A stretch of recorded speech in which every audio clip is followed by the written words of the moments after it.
നമസ്കാരം. നിത്യജ്യോതിഷത്തിലേക്ക് എല്ലാ മാന്യ പ്രേക്ഷകർക്കും സ്വാഗതം. ഇന്ന് 2024 ഏപ്രിൽ മാസം 29-ാം തീയതി 1199-ാം ആണ്ട് മേടമാസം 16-ാം തീയതി തിങ്കളാഴ്ച. ഇന്ന് തിങ്കളാഴ്ചയാണ്. പൂരാടം നക്ഷത്രമാണ്. തിങ്കളാഴ്ചയും പൂരാട നക്ഷത്രവും പൂർണ്ണ നക്ഷത്രങ്ങളിൽ പെടുന്നതാണ്. അതായത് കാലോ അരയോ മുക്കാലോ ഒന്നും പോകാതെ പൂർണ്ണമായിട്ടുള്ള നക്ഷത്രമാണ് പൂരാട നക്ഷത്രം. ശുഭകാര്യങ്ങൾക്കെല്ലാം എടുക്കാവുന്ന നക്ഷത്രമാണ് പൂരാടം. അപ്പോൾ പൂരാട നക്ഷത്രം, അതുപോലെ തിങ്കളാഴ്ച. അപ്പോൾ തിങ്കൾ എന്ന് പറയുമ്പോൾ ചന്ദ്രന് ശരിക്കും ഗ്രഹങ്ങളുമായി യാതൊരുവിധ ശത്രുതയില്ലാത്ത ഒരു ഗ്രഹമാണ് ചന്ദ്രൻ.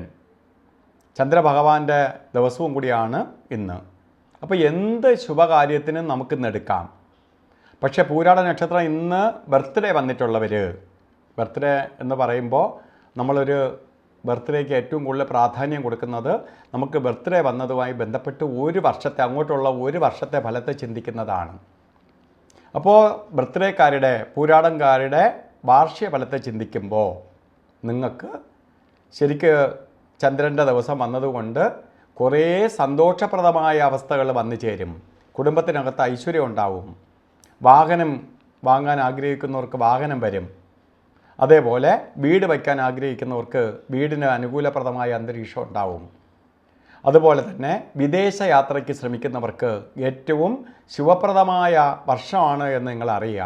അതുപോലെ ഒരു സ്ഥലത്തുനിന്ന് മറ്റൊരു സ്ഥലത്തേക്ക് മൈഗ്രേറ്റ് ചെയ്ത് പോകാൻ ആഗ്രഹിക്കുന്നവർക്കും അനുകൂലപ്രദമായ അന്തരീക്ഷം ഉണ്ടാവും.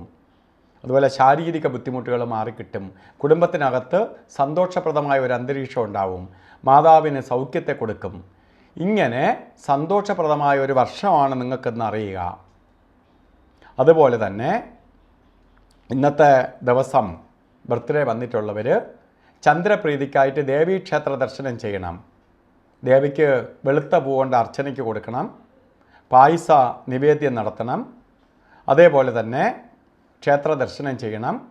അതുപോലെ വെളുത്ത വസ്ത്രം ധരിച്ചുകൊണ്ട് ഓരോ കാര്യത്തിന് ഇറങ്ങണം. ഇപ്പോൾ വെളുത്ത വസ്ത്രം ധരിക്കാൻ പറ്റിയില്ലെങ്കിൽ നമുക്ക് വെളുത്ത കർച്ചീപ്പെങ്കിലും കയ്യിൽ കരുതുക. കാരണം ചന്ദ്രൻ്റെ പോസിറ്റീവ് എനർജി നമ്മളിലേക്ക് ആഗിരണം ചെയ്യാൻ സഹായിക്കും. അതിന് ഒപ്പം തന്നെ ഇന്നത്തെ രാവുകാല സമയം നിങ്ങൾ അറിഞ്ഞ് ഓരോ ശുഭകാര്യങ്ങൾക്ക് ഇറങ്ങണം. രാവുകാല സമയം പറഞ്ഞത് രാവിലെ 7:30 തൊട്ട് 9 മണി വരെ എന്ന് കലണ്ടറിൽ രേഖപ്പെടുത്തിയിട്ടുണ്ട്. 7:30 മണിക്ക് തുടങ്ങൂല.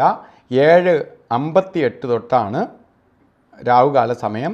7:58 തൊട്ട് തുടങ്ങും. ജാതക പ്രകാരം 9:24 വരെ രാവുകാല സമയമുണ്ട്. രാവുകാല സമയം നോക്കി ഓരോ കാര്യത്തിന് ഇറങ്ങണം. അതുപോലെ യമകണ്ഠനെയും ഗുളികനെയും പേടിക്കണം. ഈ സമയം എത്ര നല്ല സമയമെന്ന് പറഞ്ഞെങ്കിൽ പോലും ഈ 2 സമയവും നിങ്ങൾ ഒഴിവാക്കണം. അപ്പോൾ പ്രകൃതിക്ക് വിരുദ്ധമായി അല്ലെങ്കിൽ ഗ്രഹങ്ങൾ നമുക്ക് വിപരീതമായി നിൽക്കുന്ന സമയമാണ്. അതിൽ ഗുളികകാലം സമയം പറഞ്ഞത് ശരിക്ക് 1:55 തൊട്ട് 3:27 വരെയും. അതുപോലെ യമകണ്ഠകാല സമയം പറഞ്ഞത് 10:49 തൊട്ട് 12:22 വരെയും.